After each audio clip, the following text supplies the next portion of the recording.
So today, just a continuation of cleaning up some of this edge feathering that we had done last week or the week before. You see behind me here, got a good bit of that. All the non-timber value trees taken down. We've got a kill plot here, and then let's see if you could see that behind me. We've got a bigger food source here. I don't know if you can see this trail that connects the two. I'm just going to walk through here and just kind of edge feather this connecting trail a little bit, make the deer feel more secure and kind of steer them through all the edge feathering tops that we drop down. And then there's a pretty good trail here too. This is a nice intersection. They kind of stage before going into both of these food sources. So just going to thicken up all along here, kind of steer the deer and give them a little more security cover while they're staging, and it'll make them more predictable to hunt. So just kind of working through that today, and we'll see what else we get to. So I'm down in that larger food source that I was telling you about. And then that other plot's up on the hill. So just been coming through here, kind of edge feathering the sides, just opening this up.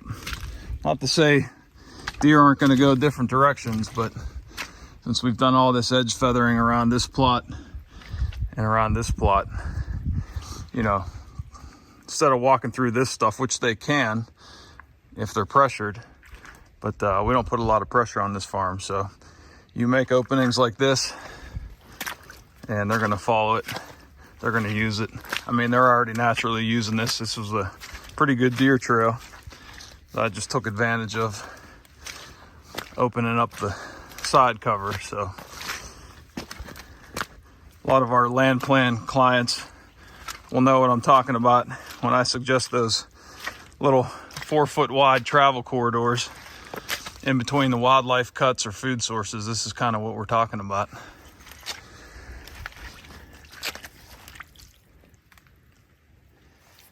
Another tip too, as you're coming through and edge feathering, got this soft maple flush cut here.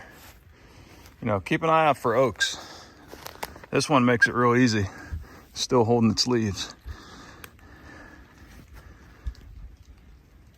You know, you want to be careful not to cut those. Obviously, if you have a high number of oak trees and they're crowded, you're going to have to cut some of them. But you could see, you know, there's barely buds going on here in mid-March. And then look at some of these non-timber value trees. It's darn near leafed out already. That's probably more of a spice bush or something. But even this maple that I took down here, you can see how far along the buds are. And you wonder why we want to get these down, because they're able to get their leaves out so quickly, and they really shade all of this out, and then the oaks and the cherries and everything else have trouble. So a lot of benefit to doing this for the trees, for the deer, for the hunting. Just simple things just to stop and think about when you're laying out your properties. Just a quick update from the edge feathering we did a couple weeks ago. See this sumac that got dropped? Had all these seed heads on top of it, and that's about the only one left, one or two left. But you could see the deer were just in here hammering this, and they'll do that to the maple buds that we dropped. And just something to think about. You know, all these little improvements, you think you're not doing a lot.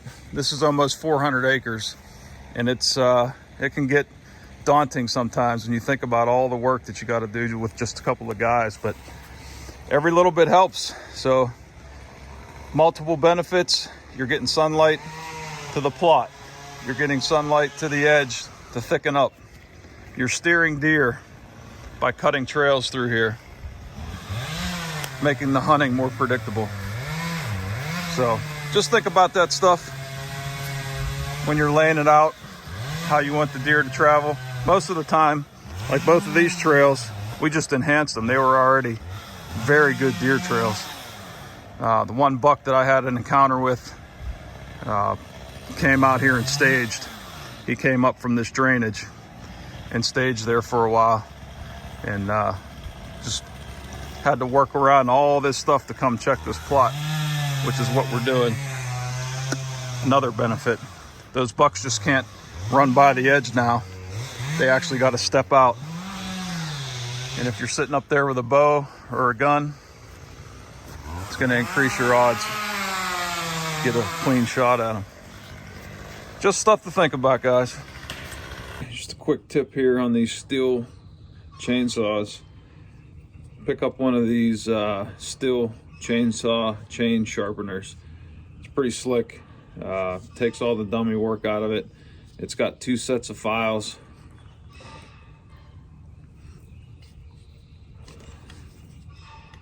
That gets all angles of your chain from the top to the side.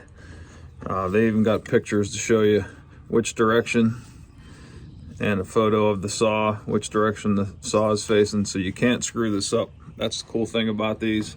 They do a great job sharpening these. This chain's probably, I don't know how many seasons. I got at least, this is at least the 2nd or 3rd season on here, just by keeping it topped off with this thing. And you know, there are a few bucks. They're a little more expensive than you're going to think for a file, but I can't remember exactly, 40 bucks or something, but definitely worth it. Check it out, and keep your chainsaws sharp, and makes you be more productive, keeps the saw safer, and just helps you do a better job overall. So this is a little farm road that we access. Actually, the gas companies had this road in here for years, but we use this to access this food plot. And we've got a hunting blind there, which overlooks that food plot and that bottom that I was just showing you earlier. You don't want to get crazy and come in here and start thickening this up. Maybe just the edge, come in here, do some hinge cutting to kind of thicken the edge, so when you sneak in here, the deer can't see you. But you don't want to get crazy making this so thick that the deer start bedding or hanging out in here, because that's going to defeat the purpose of your access. So think about that when you're creating your access to your blinds or your stands. It's a lot to think about sometimes. Like I said, it gets overwhelming trying to do all this, but just take your time, sit down. You can even write it all down on a piece of paper, kind of what your goals are for a spot based on your observations, based on the deer travel, and just set it up in your favor with prevailing wind direction, access, things like that. It's all part of the pieces that you're putting together for the puzzle. And you can really see that bigger food source through that opening now. We took all that canopy out in that section. There's a few more maples there that we could drop, but it's looking pretty good.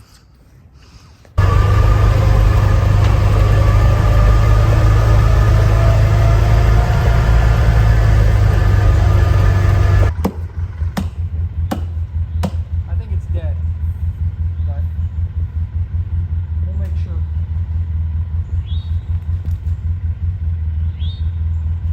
I could see up there. I could see up there where I treated the mother tree of heaven. Man, beautiful red oak being released. Absolutely beautiful. It's a beautiful thing. It's not fun, but yeah, I toasted most of these. Wow, that's great to see.